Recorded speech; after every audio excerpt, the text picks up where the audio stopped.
In this week's episode of Studio Inter, we'll be reviewing the matches against Roma and Sampdoria. We'll be previewing Fiorentina, but above all, the Derby d'Italia against Juventus with Mr. Jonathan Grade, this week's Moratti, Moggi and Frog, and much, much more. Everything here on Studio Inter, on your SempreInter.com.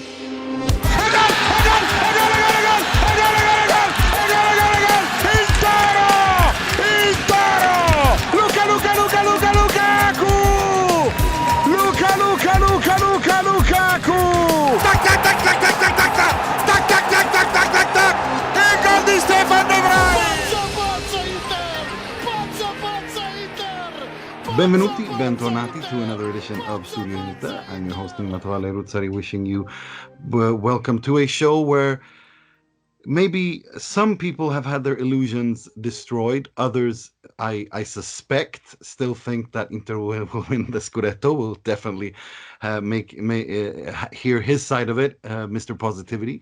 So before we get into everything, let me introduce my panelists, starting with Mr. Positivity all the way from Egypt, I believe. Egypt indeed. Very happy to be here, as I wouldn't think wouldn't surprised. I'm still on the bandwagon for the Scudetto, and let's see how the conversation goes. Well, I cannot wait to hear what you think here, and I really wanted to ask you a couple of things because you always have like you said, you're not a silly man. You firmly believe in this Conte project, and you firmly believe that the Inter will win the Scudetto. And I want to hear where you stand seriously after this, going into probably the most difficult. Yeah. We are also joined by the SempreInter.com's editor, Mr. William Beckman. Good evening. Just preparing the popcorn for part 2 of our podcast this evening. We are also joined by our good friend from Texas, writes for The Athletic, Mr. Mike Piolucci. Nima, it's been a long week in the United States, and I found myself just wanting a little bit of normalcy, just anything that felt like standard fare in my life. And lo and behold, be careful what you wish for, because I got a standard Inter week of January dropping points when they shouldn't have. Serves me right. If Inter is your point of reference for normalcy, I feel bad for you. That's all I gotta say. And we're joined by a very special guest. He used to be a producer on the very famous and very, very successful TV production that broadcast all Italian football in the UK in the mid 90s to early 2000s. He's got a new book out and coming here, and he's on this show to help us go through that infamous Juventus Inter game in the season 97-98, making his Studio Inter debut. Welcome, Mr. Jonathan Grade. Oh, thanks for having me on. Yeah, no, I'm thrilled to be on. I watched the whole game again, and it's still, all these years on, so dramatic, and so many things to talk about in the game. Well, let's get into it, because I have to admit, I looked at it again, and I swore the last time I looked at it, I would never look at it again, because it still boils my blood, to put it diplomatically, to watch that game. But but I want to hear your side of it. I mean, you produced the broadcast, didn't you, for this? And I mean, when you guys, I mean, after the game and before and during the game, how was the atmosphere surrounding the production? I mean, did you guys talk about what did you guys immediately? What was your immediate reaction to what was going on the pitch? Yeah, I mean, before I sort of talk about the post stuff, I just wanted to give you a feel of how our production was, and this fixture was 4 matches from the end of the 97-98 season. And just to put it all in context, I don't know whether you all remember, it had been between Inter and Juve most of the season. The lead had changed hands here and there all the way through. And there was this suspicion, as we know, that Juve had been on the receiving end to benefiting from several dubious calls. Earlier in the season, they played Udinese in Turin, and 0-0. Oliver Bierhoff, I think it was, had a lob that was about 2 meters over the line. The goal wasn't given, and Juventus won 4-1. At Lazio, it was a huge game at Lazio, just 2 weeks prior to this big match, and there was a handball from Giuliano in the 90th minute, not given by Collina. And then the week before, there was a goal Empoli scored against Juve, which crossed the line, which wasn't given. So there was a lot of anger even going into this game, which I obviously talks about in the book. And it was a big thrill for us having this game, because we generally didn't broadcast the night matches, which had better coverage and whatnot. And we'd shown the earlier game in the season at the San Siro, which Inter had won 1-0. And so obviously it was quite a big deal. This game was so late in the season that they didn't do night games. Everyone played at the same time. That's how it was back then. And yeah, it was just this massive build-up, and there was a lot of controversy in the build-up to it, and it exploded. It absolutely did. Mo, you and I are old enough to remember this game, and we've never really spoken about it, but I'm pretty sure, without having spoken to you, what your reaction was when you to this game, because it was absolute scandalous. I remember Massimo Moratti left 10 minutes before the game was over, and was pretty annoyed, so to speak, after the game. I want to let you ask Jonathan a question. Well, actually, I wanted to ask you, Jonathan, a question. Moving on to today's scene between Inter and Juve. So one of the most disappointing things, as Nima might have alluded to in the introduction earlier, I'm one of the few believers in the Conte project, and I firmly believe that this is the year that we will win the Scudetto. But one of the most disappointing things about the Conte project for me was last year's game against Juventus at the San Siro, where Inter did not show any sort of heart, any sort of belief. They sort of fell by the wayside in front of Juventus, and it was just very reminiscent of those Spalletti, Mancini, whatever, mid-teens Derby d'Italia. What sort of Inter do you expect, or what sort of match do you expect coming this weekend, or this time round? I think it's a very, very interesting matchup this time, because you're going to see a Juventus side weakened through injuries. There'll be no Dybala. There might be no Federico Chiesa. There might not be Weston McKennie. And I think Inter have a good chance, but Juve have the know-how in winning these big games. Conte has had a poor record in these big head-to-heads this season, and the Conte element obviously brings a whole new dimension to this clash. It's also, it's sad that there's going to be no one there, because it's always the most stunning occasion when Inter and Juve meet.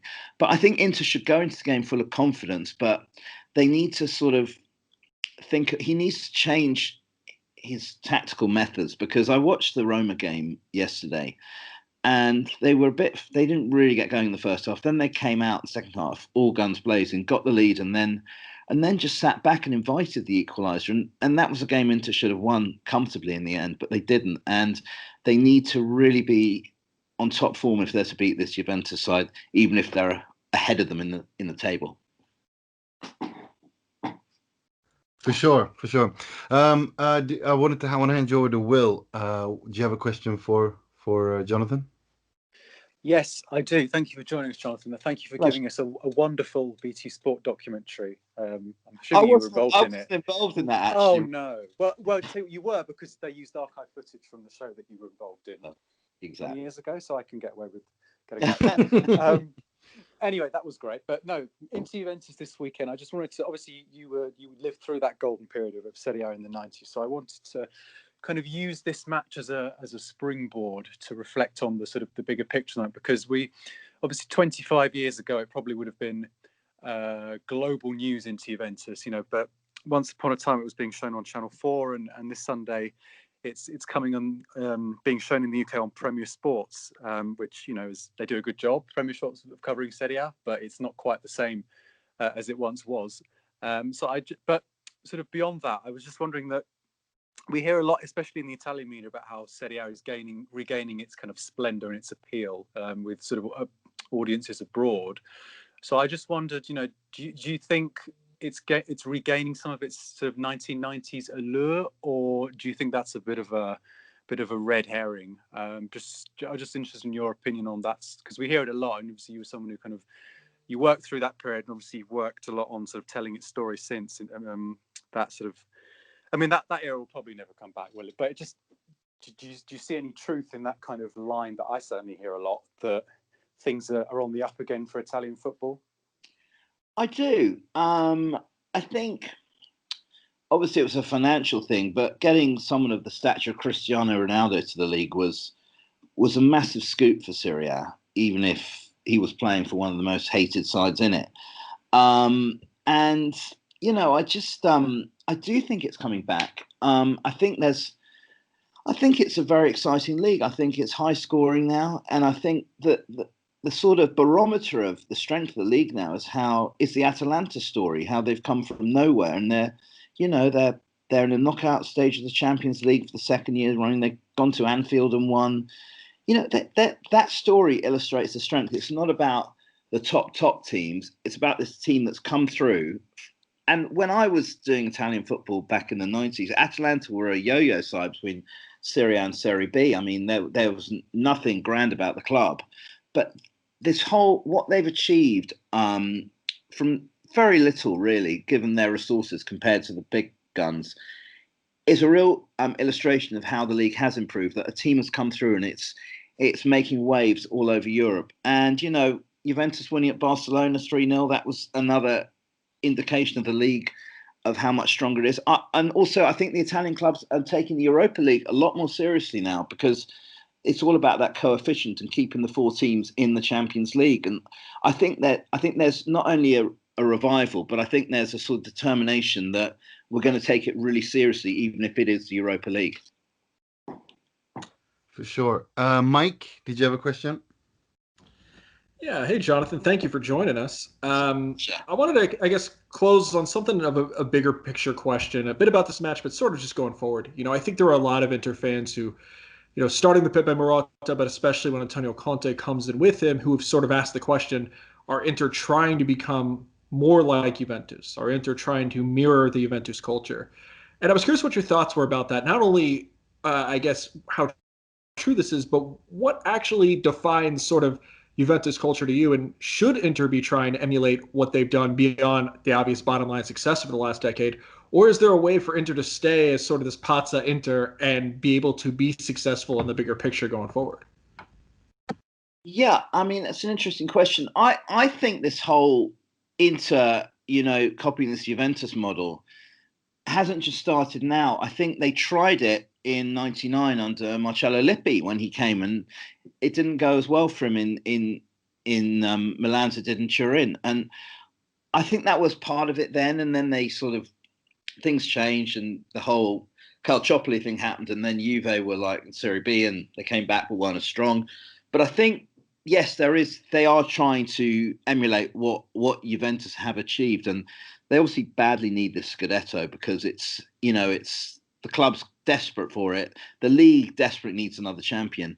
And I think seeing Conte as the man, you know, the symbol of Juventus for so many years, they're sort of thinking he'll bring what he's achieved, you know, for Juventus, like that unbeaten season was early on in his career. And I think he's got a complete winning culture. You know, he's won all over he's won in Italy, he's won in England. And I think they're trying to do that, but have they got the players? Like Juve obviously have been traditionally built on that incredible defense. You know, they've always been so strong defensively, and I'm not sure at this stage Inter have got the defensive players who can recreate for Conte what he had in Turin. And I think it's very hard to bring one sort of style from one club to the other, because, you know, it's all very different. But I think he's definitely getting Inter closer. And it's anything could happen this year. You know, I'm not sure Milan can maintain this. I think it's Milan, Inter, or Juve this year. And at this moment in time, I wouldn't have a clue which way it's going to go. For sure.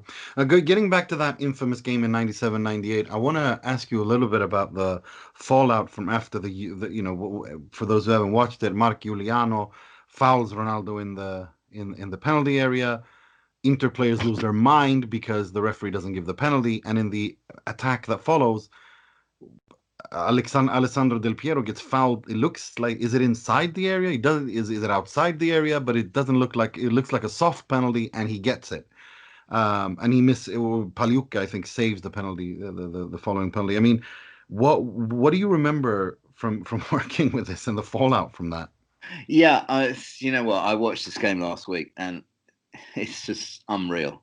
So basically, something I didn't know when I watched the game back, 5 minutes before the Giuliano Ronaldo incident, Giuliano had been booked.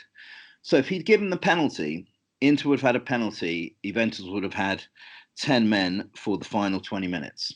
And, you know, just it was obviously a penalty. I mean, it obviously it should have been given, but obviously with Juve breaking up the other end, and then it was inside the area. So Del Piero sort of went over Taribo West's challenge theatrically, as players do, and you know, he gave it. But I mean, I don't think it would have been such a big deal if he said no to Juventus. That set up like an earthquake in Serie A, because the suspicion was with Juventus they were benefiting from refereeing decisions, and for them not to give the Ronaldo one and then the other one, which was not even half the penalty, was just that just added fuel to the anger. And you know, Simone was just screaming like vergogna at the referee. He was sent off. Then afterwards, it was a free for all, because you may recall Zelius then got sent off for an elbow on Didier Deschamps. It was brutal. He elbowed Didier Deschamps, so he went off. And then Inter just were camped inside the Juve box, and they had chances, but they couldn't get past Angelo Peruzzi. But the point of all of it is that it should have been a penalty, and Mark Giuliano would have been off, and Inter would have had 20 minutes potentially to get one goal. And, you know, who knows what would have happened after that, because they lost to Bari 2 weeks later. Yeah. So, you know, it's all ifs, buts, and they will never know. But obviously it was a penalty, and it was just unbelievable. I was watching the match from the Italian broadcaster, Telepiù, who was showing the game, and they said it wasn't a penalty, and I was, are you serious? They were saying no. He got it. Ceccarini got it right. Ceccarini actually didn't referee another game until October after that incident, which I discovered. And the other thing in the fallout from it was, you may not remember, there were punch-ups in Parliament, in the Italian Parliament. Yeah. I mean, it was like crazy. And I wrote in the book, the headline in the Gazzetta dello Sport the next day was, "Ceccarini, what have you done?" Because it was like, it had created an absolute, you know, explosion in Serie A, because it was what people had suspected, but it actually happened in front of their very eyes. And the fact that he not given one then given the other, it was just fuel to the fire. For sure. And if people want to read the book, which I really recommend, where do they get it, and what's the name of it? And yeah, tell us a little bit about that. Yeah, so the book is called Golazzo The Football Italia Years, and it's on Amazon and available from the Kindle store online. And basically, yeah, it talks about how, from a personal perspective, how I got into this production, but then looks back at, you know, such an iconic time, you know, that great Milan side, then Lippi's great time with Juventus, and then Milan won the title again, then it all switched to Rome, and it was an absolutely golden era, you know. I mean, the names of players, you know, I was when I do podcasts talking about the book, it's just, you know, the classic Milan side were Gullit, Van Basten, Rijkaard, and you've got the great Juventus side with Zidane, Del Piero, Baggio, Vialli. You've got Ronaldo at Inter, the original, and Pepe, Signori, Batistuta. You know, it goes on, Zola. It just went on and on and on. These names were just, and I haven't even mentioned Totti yet either. No. It was the most staggering era of all these stars from around the world in this one league, which it was like every week we had a live game, even if Inter or Milan were playing Empoli or whoever they were playing. You know, it was still phenomenal. And the names we were showing. I mean, I looked at team sheet from this Juve Inter game, and you've got Deschamps, you've got Zidane, Inzaghi, Del Piero, Javier Zanetti, Moriero, who was phenomenal for Inter. That season he was fantastic. Simeone, Yuri Djorkaeff. I mean, Zamorano. I mean, it is just staggering, the players that were in that game. And then Conte came off the bench. And here's a quiz question for you all. Conte came on for Juventus, but where was Andrea Pirlo that day? He was in 97, 98. Where was he? That day, I just discovered what he was doing that day. Wasn't he still at Brescia then? Scored a free kick against Roberto Baggio's Bologna. Yeah. 18 years old. It's unbelievable. And they're up against each other on Sunday. Unbelievable. Antonio Conte and Andrea Pirlo. Thank you so much for coming on, Jonathan. Great. If people want to follow you on social media, what's your Twitter handle, etc.? Yeah, I'm at Jonathan Grade. And there's actually a on Facebook, if anyone wants to take a look, there's a Golazzo The Football Italia Years Facebook page where I'm posting sort of iconic moments, and the book's published there, and stuff about the book. So obviously I'd recommend buying it. But if you want to take your mind back to that golden era, it tells the whole story of the production, some stuff from behind the scenes, all the Gaza stuff. It's all there. So what's it called? It's called Golazzo, the Facebook page? It's called the same as the book, Golazzo, The Football Italia Years. Nice one. I can really recommend that. And just I mean on the Paul Gascoigne thing alone, I mean he must have provided such incredible amount of unforgettable memories for you guys when you're doing that thing on location. Gaza being Gaza. the Gaza stories. I mean, honestly, he obviously scored that goal in the Rome derby, and that for him coming to a game like that, he was told, if you lose to this lot, you were literally, we're not going to make, your lives won't be worth living. And so he scored that goal really late on, and he had a great time. And then he had injury problems, fallouts with managers, and it was an absolute roller coaster ride. But there were good times, which I talked about as well in the book. He had some good times playing for Lazio, which a lot of people forget. He had some great runs of form, but it never really was.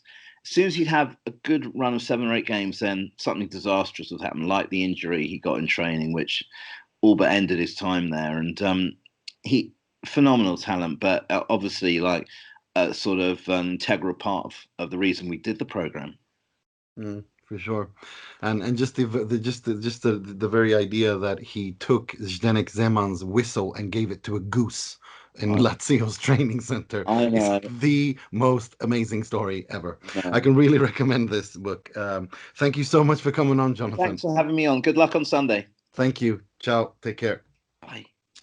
Right. Let's continue with our preview of this game, where I want to hear what you guys all think about it. Personally, I don't. I think this is when when the going gets tough, when it really matters, is when Juve turn up and start winning, and that's why they're going to win the title, in my opinion, or at the very least finished very close second behind Milan, who are demonstrating. It's not, you can say a lot of things about Milan. You can say that they're overperforming, but you don't overperform consistently over 12 months. And 12 months is the period of time that this Milan has been delivering results at this level. So I don't see, after what I saw against how Juve moved past Milan and how they got through the Sassuolo game, I don't see how Inter are going to win this game. I really don't see how Inter are going to do that, especially on the back of the performance we saw against Roma, which we're going to talk about later. I suspect Mr. Positivity has a different idea about this game, and I really want to hear what if any positivity is there for Inter going into this game, and why do you think Inter will win? Look, I don't know if Inter will win. I know that if the same Inter that showed up last year, because honestly, when we were talking to Jonathan earlier, I can't stress this enough. This was the season where Conte was going to come out guns blazing, seek revenge, and show everyone that Inter were there to mean business. really, it was such a limp, lifeless performance last year. So, if the Inter of last year's Derby d'Italia in Milan shows up on what is it, Sunday or Saturday, whatever, this weekend, Sunday at 8:45 p.m. CET. Sunday, the late game, great. So classic time. Yeah, as it should be. So if it's that Inter, then we're certainly not going to win, regardless of how bad Juve are and how many players they're missing, because someone will always pop up and score like Quadrado did many years ago or 2 or 3 seasons ago. But I think we also know that Inter are Conte has 7 days to 7 or 8 days, 7 days, 8 days to plan for this match. I think the team, especially in the second half, if you want to believe Conte's explanations for his ridiculous substitutions, are still suffering from fatigue, especially key players. So I think this is my sliver of optimism comes from the fact that Conte will have his desired number of days to plan for this match. The players will have finally had some rest. I think the performance against Roma was, without taking into account the final 20 minutes or 15 minutes of the match, take those away. But for the vast majority of this match, the performance of Inter is enough to take care of Juventus as they are today. So, yeah, I think it's all about mentality and mindset. I think that the whole media making much ado about the January malaise certainly doesn't help the players get into the right mindset. We can't blame the media for the January malaise. There's actual statistics in Conte's career in January and Inter as well. I mean, I'm not saying. I'm saying that, like, I think it's a mentality thing, and if the narrative is being hammered across the media, players read, players are on social media, players they don't live in a vacuum. So so I think I'm not trying to find excuses. I'm telling you, it's a mentality thing, and it's for sure difficult to get into the right mentality with the Sampdoria and then subsequently the Roma. The result of Roma is not a disappointment. It's just the manner in which it happened, the concession of the equalizer in the end. But if the team come into the match with the right mentality, I think we have the right squad, the right players, the right tactics. We'll have the right tactics to at least give ourselves a chance for a win. I think we're always. I mean, with Handanovic in goal, we're always prone to individual errors that will lead to a goal or two being conceded. But yeah, I'm very guardedly optimistic about the match. I'm looking forward to the game. Let's put it that way. For sure. Mike, I'm keen to hear your thoughts, because I suspect you're not as optimistic and more a little bit pessimistic like I am. Or am I wrong here? I mean, what do you think? What do you think, Mike? You're on mute, Mike. Jesus. Hello. Yeah. Yeah. Having all sorts of technical difficulties today. Yeah, Neem, I think you and I tend to be on the same wavelength a lot of the time. And I don't think this is an exception. I'm a little surprised, even Mo, as somebody who looks at things with the glass half full, that you are citing sort of the mentality as a reason why you feel good about this match. To me, I watched these two matches from this past week. I see Inter come out of the blocks slow each time. And then I see what the end of the Roma match became, where not even considering what the players' mentality was, but sort of how the players were handcuffed by the manager's mentality of they go up to 2 goals, and then the Conte subs that come too late come in, They don't make a lot of sense, but more to the point, they get ordered into essentially holding back and sort of, okay, we're going to bleed out the clock for the last 20 minutes, even though they're commanding the match. No matter what you think of the players at that point, if those are the orders your manager is going to give you, then it doesn't really matter what your mentality is. And so I worry about the mentality in a big match just because we haven't seen Inter do very well in those as far as getting points this season. But I also worry about, hey, maybe they're up for it. But if the manager tells you to be conservative when you shouldn't be, or if the manager says play a certain way when you need to play on the front foot and they don't, well, what are you going to do about that? Because what bothered me so much about the Roma match, you're right, in a vacuum, if you had told us, hey, they're going to Rome, they're getting a point in a hard-fought draw, I don't think any of us would complain about that. My problem was it was so the last 20 minutes just became sort of a paint by numbers of every annoying Antonio Conte trend. He takes too long to sub guys in. The subs don't make any sense. He gets way too conservative with the lead. They blow the points. Afterwards, he complains a little. He takes a little dig at the market team. It just became so predictable. And what frustrates me so much and what scares me is that if he tries to go with this conservative mentality again, at any point this year, number one, you should know better than to do that in the context of yesterday's match because Inter were controlling that match, right? If we're talking about a team that mentally can't hang, Roma has not done well against big squads this year. And Inter, the first 30 minutes of that second half, were commanding the pitch. This was a match that was in the bag, not just because they had momentum, but because I didn't see how Roma was actually threatening until Conte took his foot off the pedal. But more than that, if there's anything you need to know about this Inter team, and I think we know this. So if we know this, I don't know how Conte doesn't know this. You can't sit there and for 20 minutes say, okay, we're just going to keep the ball out of the net because they now have a keeper who can't dependably save shots. That first goal, I think maybe Samir could have gotten to if he dove. I don't know. I don't think that's a gimme. To me, that wasn't one where I said that's a howler. And that second goal, that was near post. That was not a lot of space. I'm convinced if Samir Handanovic dives to that ball, he gets it. Even at age 36, even a fraction of what he was, that's a save he can make.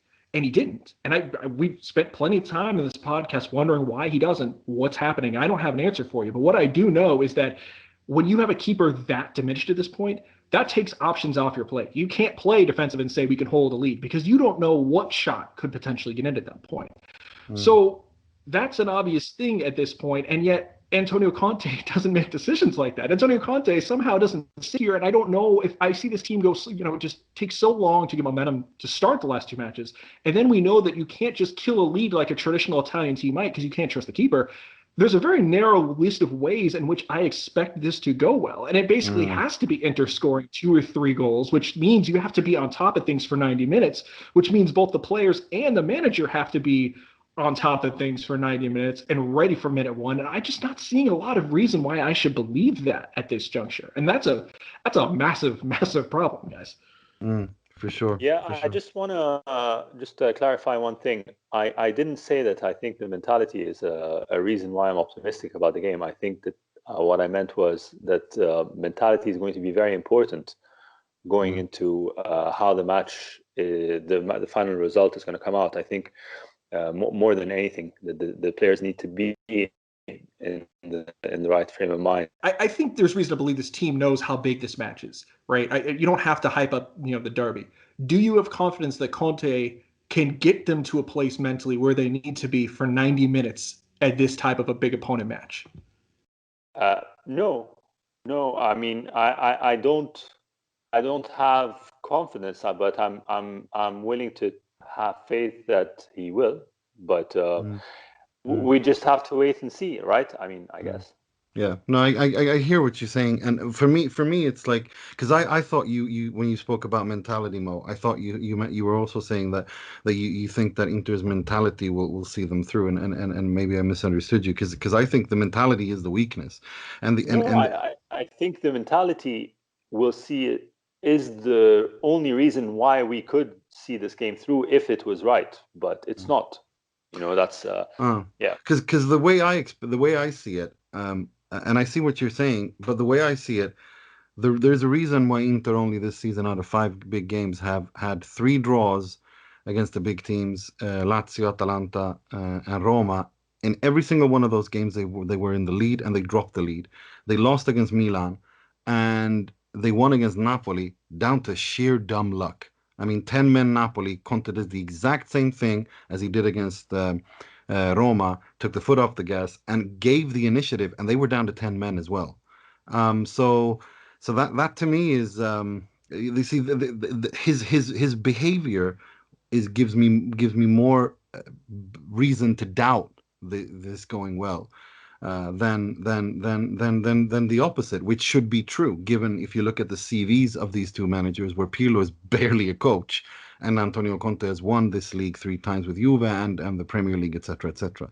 And that's the part where that troubles me a lot. That aside from the Arturo Vidal clown show, the Alexander Kolarov resurrection project, he is costing Inter with his decisions, which are erratic and illogical, and that in itself also feeds the whole narrative of January, which he also has an abysmal record in. Will, I want to get your thoughts on this. I think you're spot on in terms of Inter's big games this season. I think the quality of the football has been good, but the management of the matches has been very poor on pretty much every occasion, with the exception of the Milan match, because we never got into a position to manage it anyway, because we started so badly. Once upon a time, our strength with Spalletti certainly was doing well in the big games and dropping points against the little teams, be that for a mentality issue or because of the way that we played. But whereas it's kind of flipped on its head now. Even last season we didn't have a great record in these big matches. I think other than a win against Lazio, I don't think we won any of them that I can remember off the top of my head. So no, the numbers and the history of Conte at Inter certainly doesn't leave much room for optimism. These 2 matches last season in particular don't leave any room for optimism, because we got nowhere near them. It wasn't just 2 defeats. It was 2 matches where we didn't even lay a glove on Juventus in 180 minutes. So there's going to have to be a huge mentality shift, because I agree with you. I think if we're asking the question about do we trust this team to stand up mentally in a game like this, I would say no, simply because we haven't seen it yet. I hope I'm wrong. But exactly. Even against Roma, we saw an incredibly impressive sort of half hour in the second half. But then once we got into a position to manage the lead, we had that sort of tennis player's arm, the braccino, which Conte was asked about in his post-match interview with Inter TV. He was sort of implying that it came sort of subconsciously because they knew the importance of the match. But I think, frankly, those changes probably sent a message to the team that it was time to stop attacking and sort of set up the trenches for the last 20 minutes and try and luck it out, which I suppose you could say quite rightly we didn't get away with. So no, I think Juventus, they are narrow favourites for all the reasons I've just said. They're used to playing these games, but I'm not gonna go into this match expecting a defeat. I think that they're not the force they once were. They've only had 3 clean sheets in the league this season, and they've got a lot of absences in defence. So we know that Cuadrado, Alexandra, and De Ligt have all got COVID. A couple of them, I suppose, might recover because they tested positive quite a few days ago now. So there's a possibility that some of them could be back. But they have weaknesses. If Federico Chiesa might be out, Paulo Dybala might be out.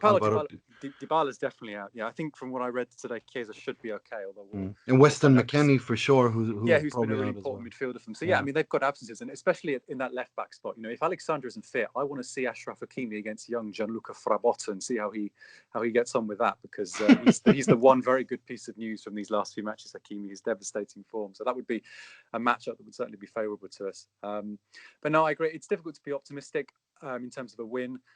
I just hope this is the electric shock match, the spark match that kind of fends off all risk of another January slump. Because you look at these matches since we've returned, even the Crotone game, it's tending that way again. So this would be the perfect opportunity to nip it in the bud. But if you're asking me for prediction, probably another 2-1 defeat like last season. Yeah, that's exactly what I think. 2-1 defeat as well.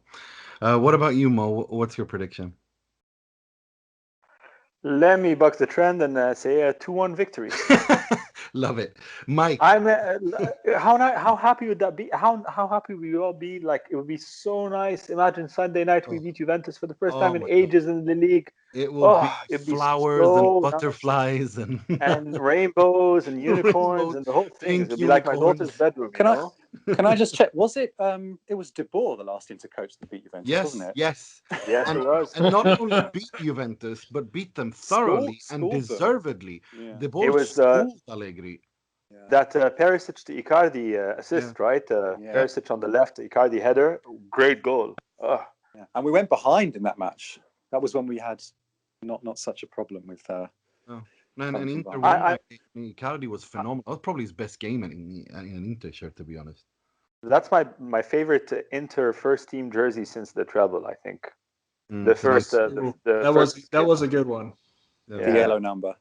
Pity it was tainted by the absolute nonsense that was taking place that whole season.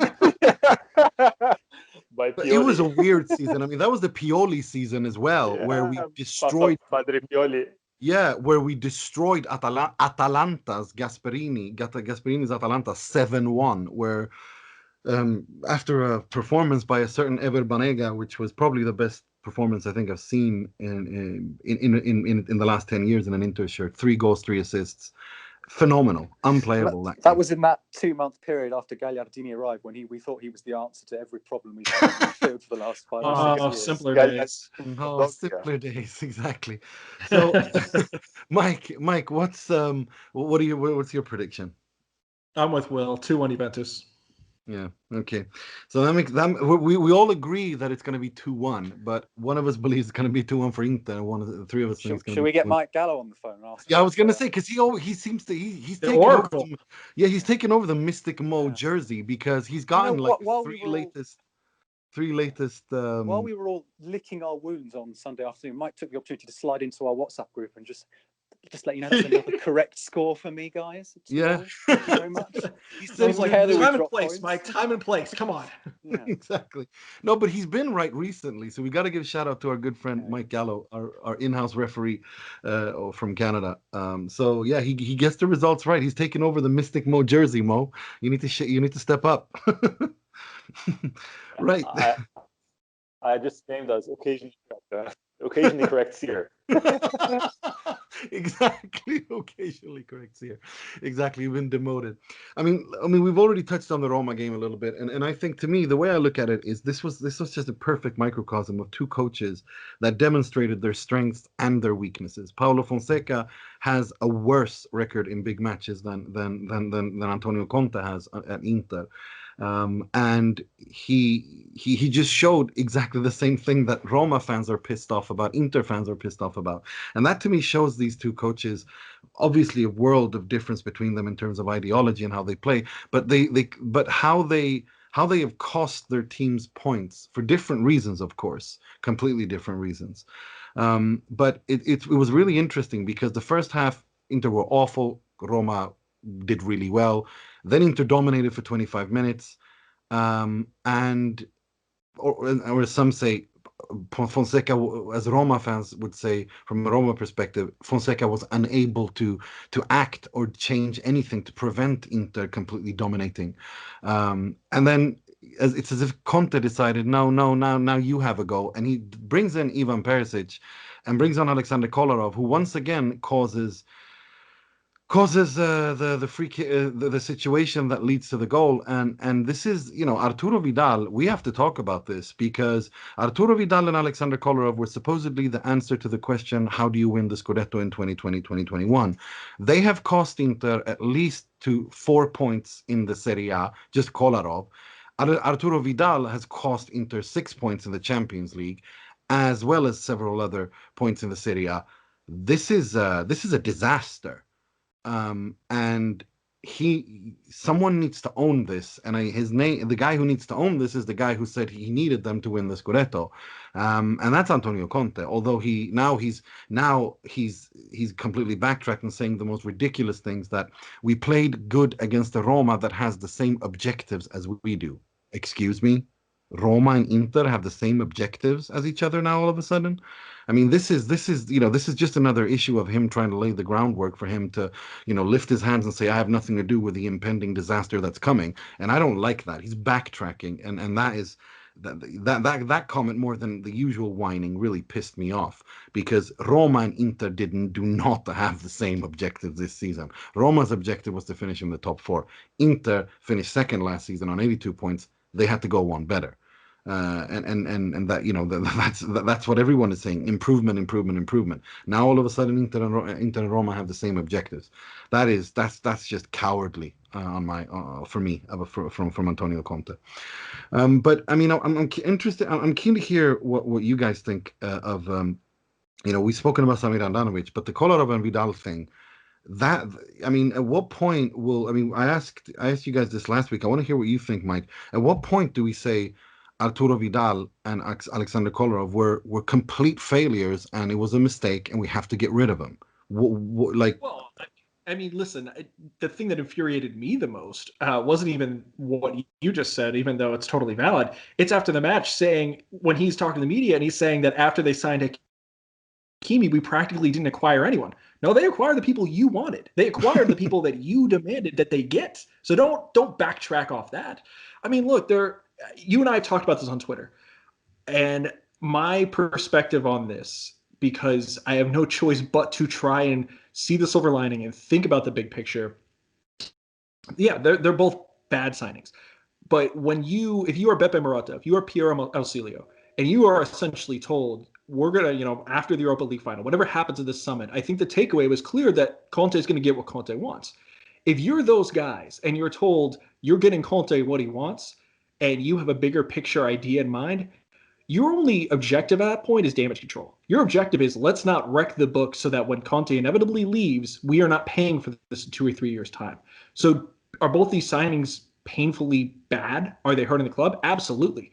But they also came essentially for free. And if Antonio Conte had his way, they would have dropped probably 80 million in transfer fees to get N'Golo Conte, to get Emerson Palmieri, both of whom would have monster wages that probably would be bigger than these and could be putting them in a much bigger hole. Would they be better this year? Yeah, but N'Golo Conte plays a position where he's not going to last that long into his 30s, just the way he plays and the small frame he has.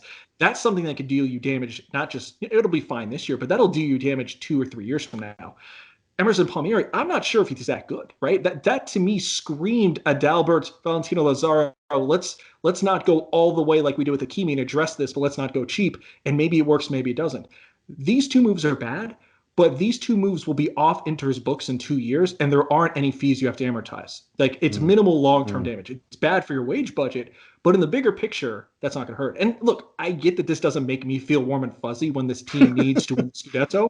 I'm not going to sugarcoat that. What I am saying, though, is that if you are the guys above Antonio Conte who have a bigger picture goal, and this is the hand you're dealt, then at least they played the cards in a way that, yeah, it's going to suck for however long they're here, but when Antonio Conte is gone, this won't haunt us for another several more years. And that's all I can ask for. Because right now, I won't get to my Moggi of the week. We'll talk more about the depth when that comes. But right now, there just aren't a lot of options in the midfield, especially. I heard Mike Gallo's impassioned rant last week about how he doesn't want to see Arturo Vidal again. What are the alternatives? They're kind of screwed, especially if you sit there and you're Antonio Conte and you won't risk Sensi on rain-soaked pitches, which, I mean, I don't know how valid that is or it isn't, but it does make me raise an eyebrow when he says say that, and then on Wednesday throw Lukaku out there with a wrap on his thigh because we know he's not ready to go in the same rain when the whole club revolves around him. That's neither here nor there.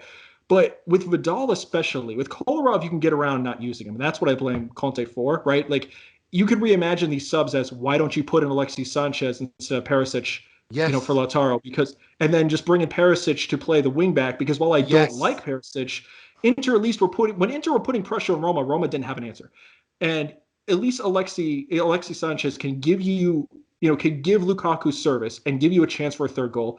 And of course, Perisic isn't going to offend anything, but you're going to keep putting pressure on them on the attack. And it was very obvious in that second half that the more Inter pressured and the more they were attacking, Roma just had nothing. They couldn't do anything. I'm convinced if you keep letting the pressure in, perversely, there was a lesser chance of letting in the goal just because of everything we talked about. If you watch this Inter squad, you watch how fragile they are in net. The goal isn't to play like they played in the beginning of the year when there were no rules and no defensive structure. But in the context of yesterday's match, you've got to attack. So I think you could get around using Kolarov, but with Vidal, there aren't enough alternatives unless you really believe that Matias Vecino can get it together in the second half of the year, or you miraculously believe that Conte will bury the hatchet with Eriksen enough to play him. Otherwise, we're stuck with. I think they'll get out of using Kolarov too much, but I think we're stuck with Vidal the rest of the year. And the best we could hope for is just minimize the mistakes and take comfort in the fact that in a year or two's time, this will be behind us. This won't be the thing that will hamstring us for years and years to come. Well, Arturo Vidal has promised he's going to score 11 goals from now until the end of the season, so there's always that. He said so on He's got to make sure he Instagram. doesn't slip shooting the ball before we get to that point here.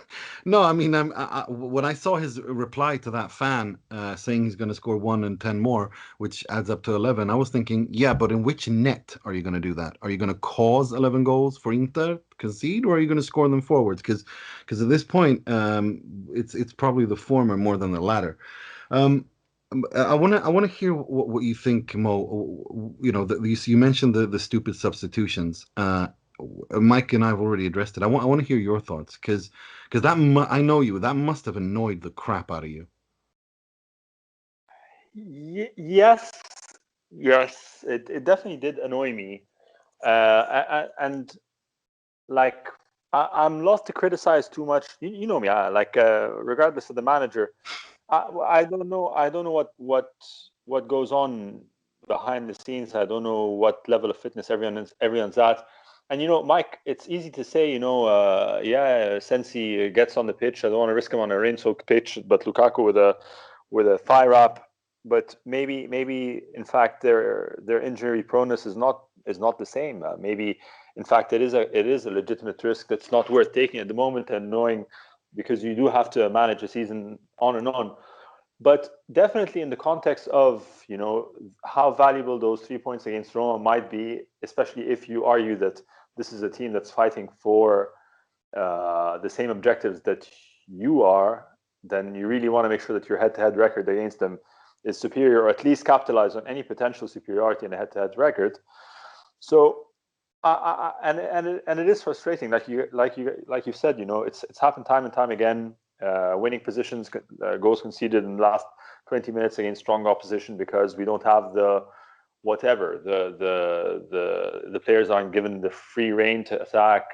We don't have the right attitude, whatever. My only hope is, as far as I remember, this is the first time in a very long time that we're going into a league game with 7 days of preparation and rest and training and all of that. So this is my only again, I've said this earlier, this is the silver lining of optimism, or the silver sliver of optimism for the match on Sunday for the Derby d'Italia. But against Roma, again, if you listen to Conte's explanations and you take them for what they are, then there is a bit of a sensible explanation behind it, especially if you know that you're going against, your plan is in the Juve game is to play Sanchez or play Sanchez or at least make sure that you do have Sanchez for the duration of the 90 minutes should you want to deploy him and you don't want to risk Sanchez.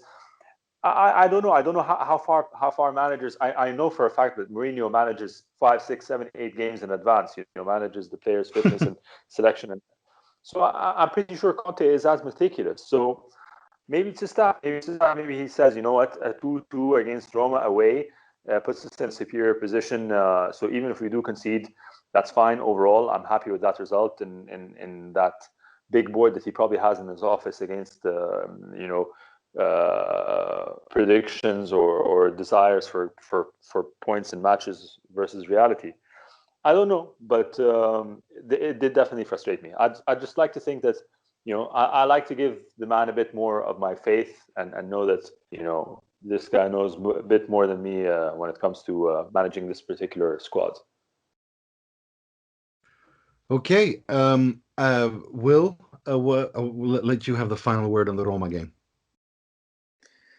Well, Conte got his changes wrong. I think even if you take his the Sensi wet pitch reading, I think Eriksen and Sanchez not coming on is very strange. The three, I think the Perisic for Lautaro Martinez change was really sending the wrong signal. And I think that was a very large contributing factor to the way that the win was lost. As you said, Roma have problems in big matches. They had a very similar match, I thought, to the one they had against Atalanta, whereby they played well in the first half and then disappeared in the second. Only that, unlike Atalanta, we didn't finish the game off and then we let them back in. So it's definitely 2 points dropped. I saw an interesting stat which relates to the substitutes bench, which kind of takes us further into the debate about the way that Conte is using this squad. We had the highest Serie A's highest earning subs bench this weekend. If you put all those changes together, they earn 32.3 million euros annually. Net, not gross. Yeah, net. Yeah, so which is that just double tells you that. the kind of Double that in gross. What actually Inter pay. Yeah, the kind of money that we're spending and the kind of quality that Conte is leaving on the bench. So make of that what you will. Handanovic, you've said, I mean, it's a goal a game. There's nothing more than we can say anymore. I'm worried about the goals conceded. I mean, that's kind of linked to Handanovic, isn't it? I mean, we had a defensive revival a bit before Christmas. We had a few clean sheets, whereas since the new year, we've had 6 goals in 3 games. And no matter how much you enjoy our attacking prowess, you cannot win the league if you're conceding twice every match. So you've got to sort that out. You've got to hope that Handanovic manages to find some form in that corpse of his somewhere, because otherwise, this league charge is going down the drain. The only other thing that I would say about this match is we had, I think it was after the last Roma Inter match in July, we had Carlo Garganese introducing this debate about Conte being kind of having been left behind by modern football, and I just noticed that one of Gazzetta dello Sport's journalists, who's quite a sort of savvy mind when it comes to tactical reading, Alex Frosio, kind of introduced it, I think for the first time really, to the mainstream Italian media on Sunday. He said, it seems to me as if Conte has been completely left behind by modern football in terms of the way that he manages matches, and it was just interesting to see that now is becoming a more mainstream view. So maybe we need to give Carlo a call and give him a thumbs up for pointing that out. For sure. No, because me and him have been talking about this for a little over a year now. And he was the first one to take it up with me. And he started saying that about 2 years ago, that he felt that there's something there. Is it something? And he started thinking, just entertaining the idea. And the more, it to me, it is like that.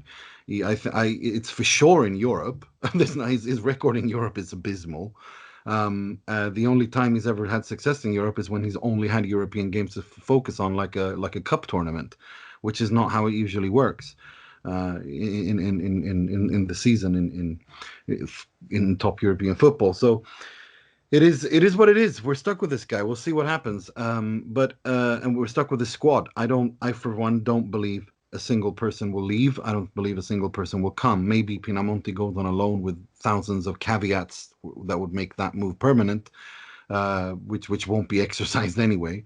But to me, there's one thing I wanted to talk to you guys, and I've been a fan of this guy for a long time, ever since he scored that wonder goal against Inter for Parma, and last season especially, I thought he had something to give, and this season he is, after he's the top 3 amongst the top 3, top 4 best left backs or left fullbacks. After Theo Hernandez, for sure, who's the best, and then Spinazzola and a few others. But Federico Di Marco is an Inter-owned player and a youngster who is ripping it apart for Hellas Verona right now. And this is a guy that Inter could have had, and they should probably.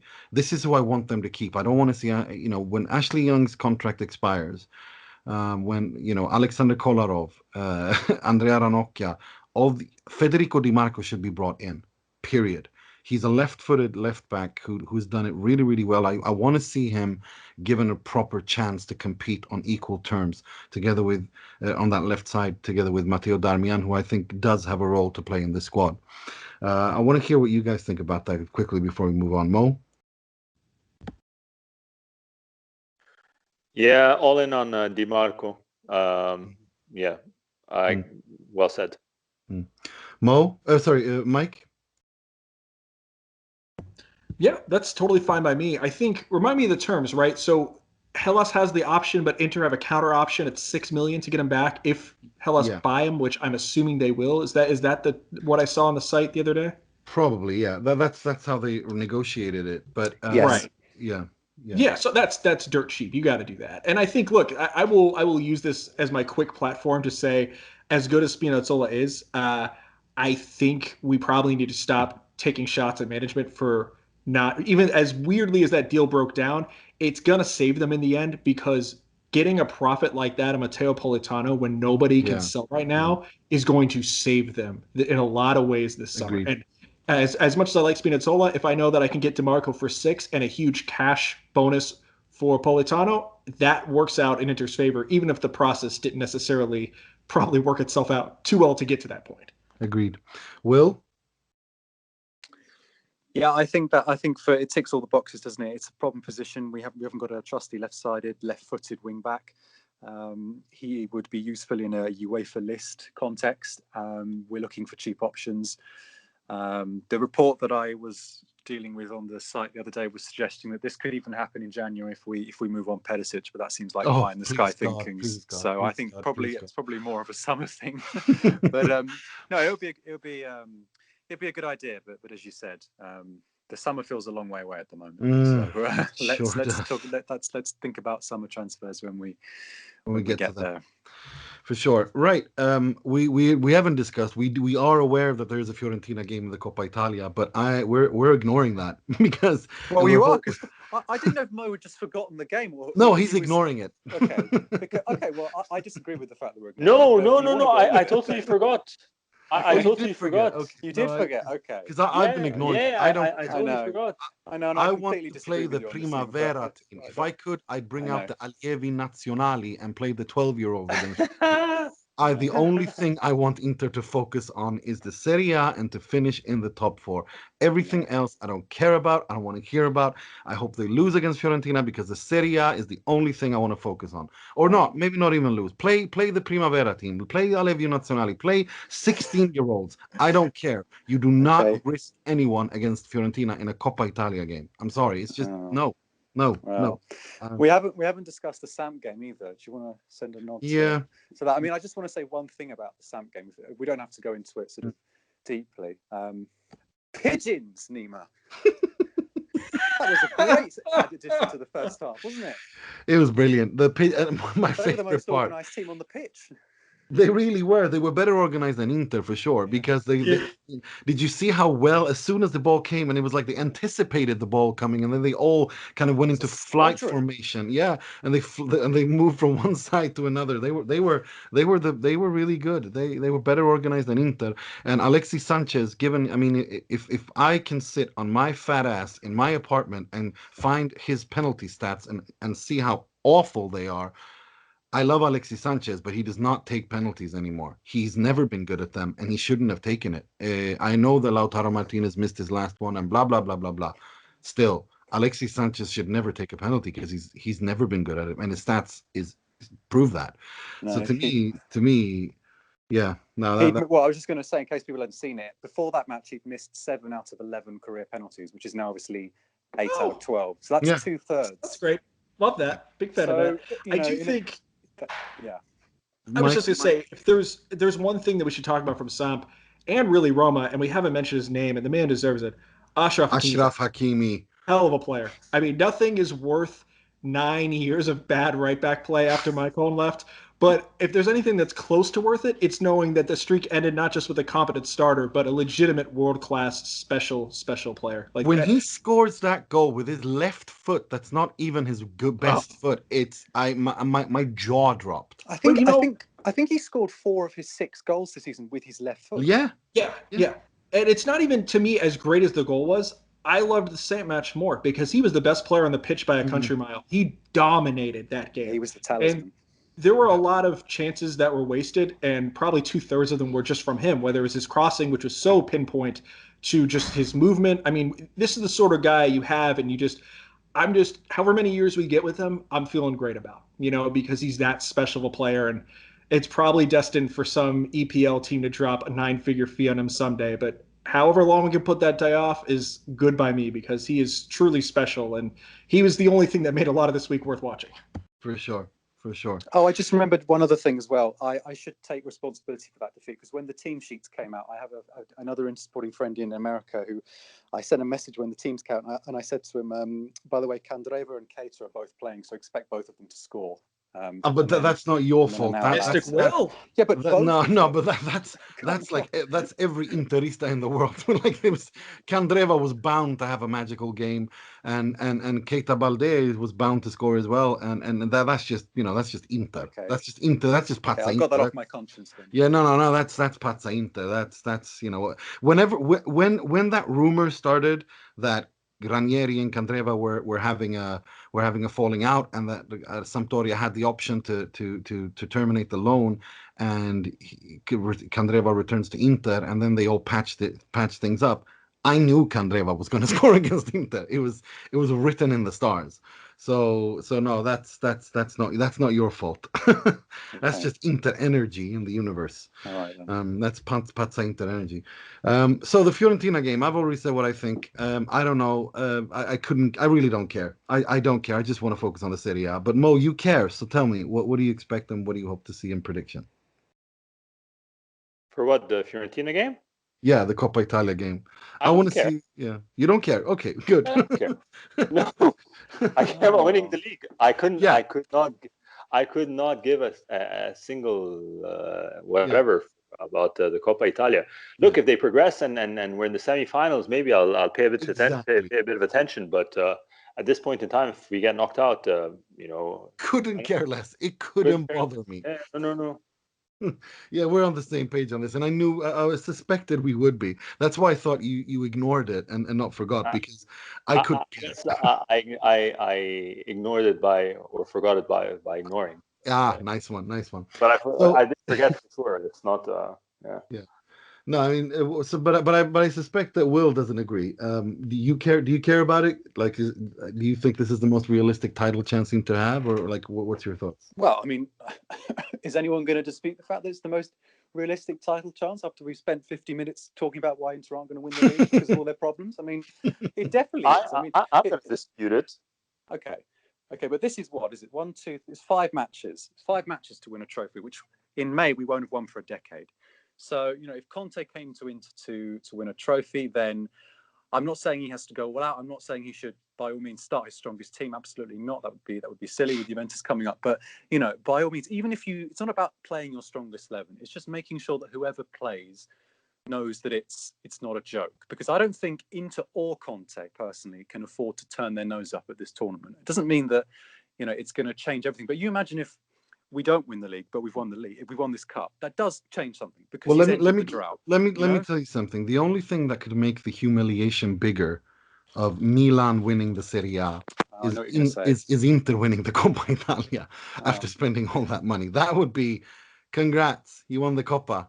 Well, Nice would you rather not win the Coppa and have Milan win the Scudetto? Well, I think that would kind of, yes, in a way I would. So someone has put the Coppa Italia in front on a table in front of you. You're saying no.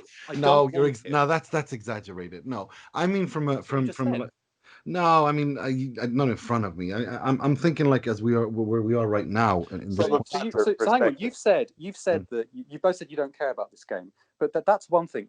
If you could choose, would you actually want to go out? Would you want to lose on Wednesday? If it means that Inter finish in the top 4 without, but it doesn't mean that, does it? We don't know that. We don't have that option on the table. It's January, not May. Well, of course not. I mean, this is what I'm saying. Then you can't just say that let's play the Primavera, because Conte has just had, he's had a day full of criticism. He's had 2 matches where we've lost points in the title race. These things happen live. It's not like last season where you play the Europa League at the end of the season. This is happening now. We can't control what's going to happen in 5 months. I think, look, like I said, don't play Lukaku, don't play Barella, do not play Hakimi, but just play Radu, whoever goes play Ranocchia, play Radu. We might keep a clean sheet. But just make sure that you don't strike the wrong emotional tone, because another defeat against a pretty rubbish Fiorentina side after what we've just seen in the last two games, I don't think is great for the emotional atmosphere going into that match against Juventus. Imagine if we get out of the Coppa Italia and then we lose to Juventus, and then we're probably left with nothing. Which is to me, to be honest with you, honestly, even if Inter win against Fiorentina and they lose against Juventus, which I expect them, that doesn't change much in my head. Honestly, it doesn't. Okay. No, it doesn't. No, I mean, not if we just make the quarterfinals of the Coppa. That doesn't mean anything. But exactly. It might. Okay.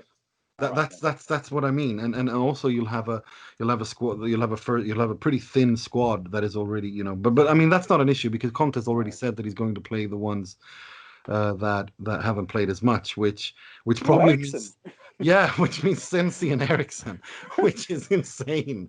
Vidal, Sanchez, Eriksen. No, Vidal plays quite a bit. I mean, he's his first team. So I think it'll be. Yeah, we'll see who. Well, I think we'll see. I think we actually will see a few Primavera players. Actually, I think that's, for all the stuff we joke about Conte liking experienced players, he has launched quite a few young good players onto the scene. I mean, from Paul Pogba to Bastoni to Christensen at Chelsea, he has a good eye for talent. If a youngster is good enough, he'll play him. okay. It's look at what his track record speaks for it. It's just a problem that we shouldn't give him power to sign players, because then you'll end up with Jurassic Park, all the entire edition from 1 to 6. So it's basically an elephant cemetery, as we say in Sweden, when he gets power to sign players. But let's. Okay. Mike, where are you? What do you expect from where are you on this whole Coppa Italia Fiorentina thing? I mean, I want a trophy, guys. And this is the best chance we're getting. So, I think you play. I think you figure it out and you find a way to win. This is so depressing. It is depressing, but it's been 10 years. I'm tired. Yeah, I'm so tired. You're right. You're absolutely right. When you're right, you're right. You're right. So, and Will is right as well. We can't turn our noses at it. You both are both right. It's just this depresses the crap out of me. I'm very interested in what, there's a larger conversation to have at some point of the cultural difference between how Italy views Coppa Italia versus how England views the FA Cup, for instance. Because if you're winning the FA Cup in England, people are thrilled. They're having a great time. And I think in a lot of countries, the cup matters. But for some reason, in this with Serie A, most clubs are content to write the Coppa Italia off. And to me, I'm like, hey, it's a cup competition. It's a trophy. There's nothing to be embarrassed about. Go get it. Go win it. So, cute little circle patch on your jersey next year. What? Let's do it. Let's have some fun. Win a trophy. The Coppa Italia is more sort of comparable to the League Cup. Yeah, I was going to say that. I guess that's true. And but... I think look, the part of the fact that I suspect that part of the reason Mo forgot about it is because we're playing it at 3:00 on a Wednesday afternoon. I mean, that's not a way to make the Coppa Italia seem important, is it? Playing it on a work day in the afternoon. I mean, that's like the graveyard slot, isn't it? So the scheduling is rubbish. It's the fact that the draw is all done in advance. You don't have the excitement of like finding out the draw. You know roughly who you're going to play. That is true. It's rigged to stop the smaller teams from winning. So there's a lot of problems, but it's still a trophy. By the way, you said that. Obviously, this is all depressing. You haven't even mentioned the draw yet. I don't know if you're aware of that. The way that because I've just said the draw's been done, so we know who we play in the quarterfinals. There's probably a derby in the quarterfinals if we go through. So, and then Juventus in the semis. So exactly. That's the other side of the coin. Yeah, that is the other side of the coin. Sorry, but just speaking of the first Mancini season where we won the Coppa Italia, what was it 2006? 2004, 2005. Yeah, that was a depressing trophy, huh? I don't know if you guys remember, but that was a pretty sad trophy. I don't know. Here's the thing: those were the days when we could afford to have a sad trophy. Right. I mean, we couldn't. That was the drought. I think, but it set the stage for so many things. And granted, Calciopoli makes it. It's a whole other discussion. But I don't know. I'm a believer that stuff like that can lead to some momentum, right? For sure. And just winning something.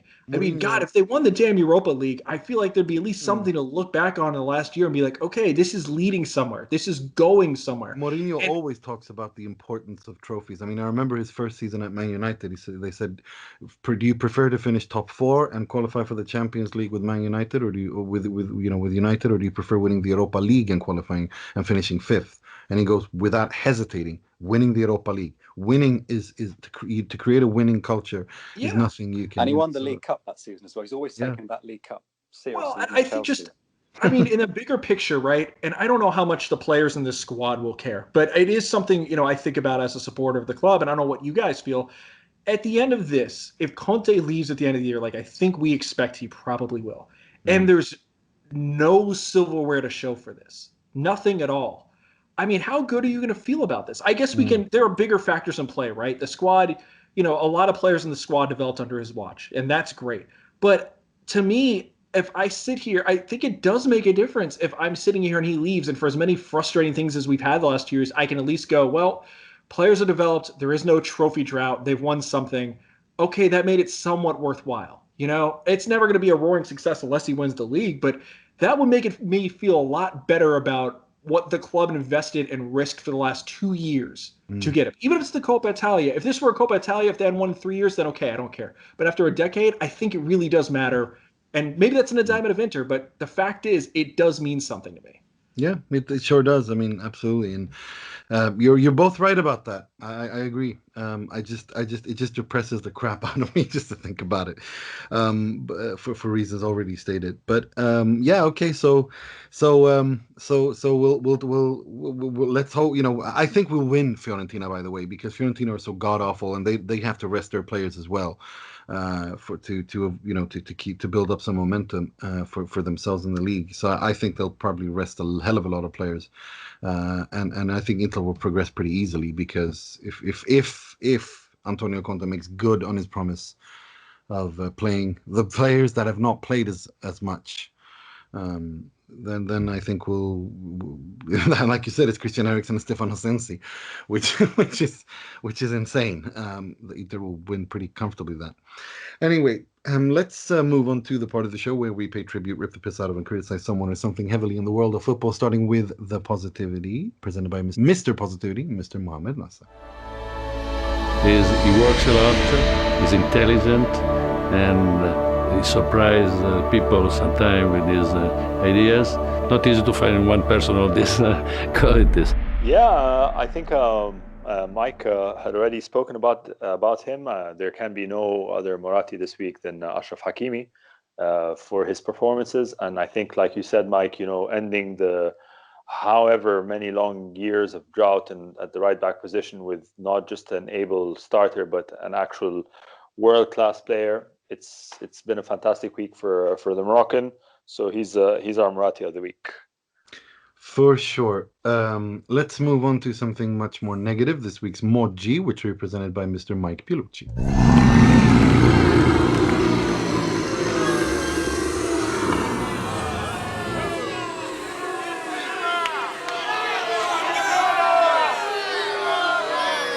So the damage of this last week is no Danilo D'Ambrosio for about a month and a half. We don't know how long. No Matteo Darmian. And that I want to jump off of that to segue into something that I've never understood this argument, but I think it's time we address it now, which is, of all the reasons why people are optimistic about Inter winning the Scudetto, I hear a lot that Inter's depth will be the decision, will be the deciding factor. And I really think we need to talk about the fact that I don't know where that's coming from. I don't understand this. And I think these injuries are going to underscore that this team doesn't have depth. I think most of the starting lineup is quite high quality, minus maybe a midfield starter and a left wing back. But, if you go, and the goalkeeper, but if you go into depth here and we talk about, this depth that Inter has, well, where is it? They don't have a starting caliber goalkeeper right now for a Scudetto team. Danilo D'Ambrosio isn't really a right center back in a three-man back line, but you can make the argument he is the best center back reserve this club has. I personally think it's Ranocchio, but that isn't much better. There is no great there is no great left back option. The midfield is one incredibly good player, Nicolo Barella, one player who is incredibly good on his day, and Marcelo Brozovic. Arturo Vidal's past it. Roberto Gagliardini's limited. I have no idea what Stefano Sensi is. I have no idea what Matias Vecino is. I'm too depressed to talk about Christian Eriksen. That's about it. We have one great backup striker option for what he is and what he does well in Alexis Sanchez. And we all know there's no fourth striker on the club. That's your depth. The only position that had depth until this week, ironically enough, was right back, because Achraf Hakimi is an incredibly good player. Matteo Darmian is something either between a great reserve or an okay starter. And Danilo D'Ambrosio as your third option is fine there. If that's what you're looking at a position, then yes, that's a Scudetto winner. That's a team that could compete in Europe. But that's the only place in the squad that I think we could point to as having that sort of resources, that sort of depth. And so this week's slate of injuries, which are now going to reduce that to Achraf Hakimi or Ashley Young playing on the other side, that should be a reminder, folks. This team doesn't have a lot of depth.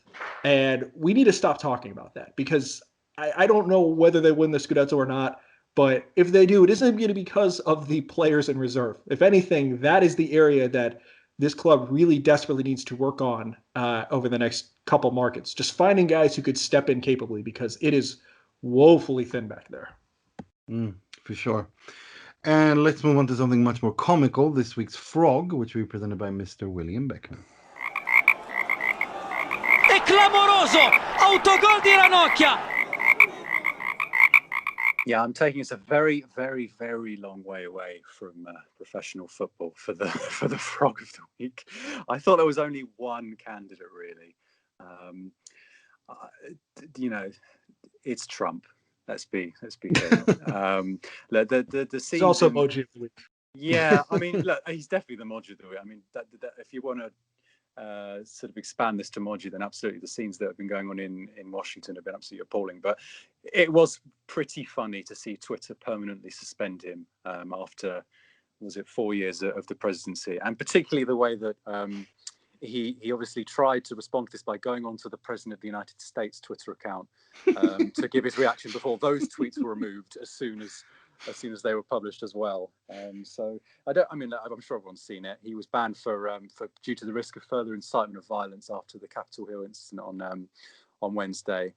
Some very strange and very concerning messages that he was giving out to the protesters. But yeah, in a very dark week, it was amusing to see him sort of get his comeuppance a little later than perhaps he should have been. But in the absence of sort of very sparkling, funny football content, I thought he deserved the award for this week's Frog. Let's hope that next week's Frog is not Andrea Ranocchia himself after playing in Coppa Italia, because that's what I was probably do.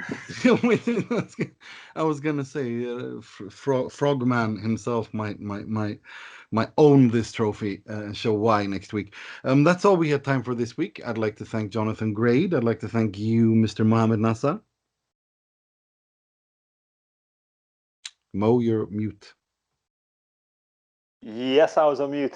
Thank you very much. It was great catching up with you all. Mr. Reverend Mike Piolucci. Always a pleasure, gentlemen. Forza Inter. Mr. William Beckman. Thank you. 3 points and a Coppa quarterfinal, much to Nima's chagrin, please. And until next week, I'm your host, Nima Rutsari, wishing you all good health. Stay safe. Listen to your local authorities. 3 points, a quarterfinal place in the Coppa Italia, apparently. And sempre e solo Forza Inter.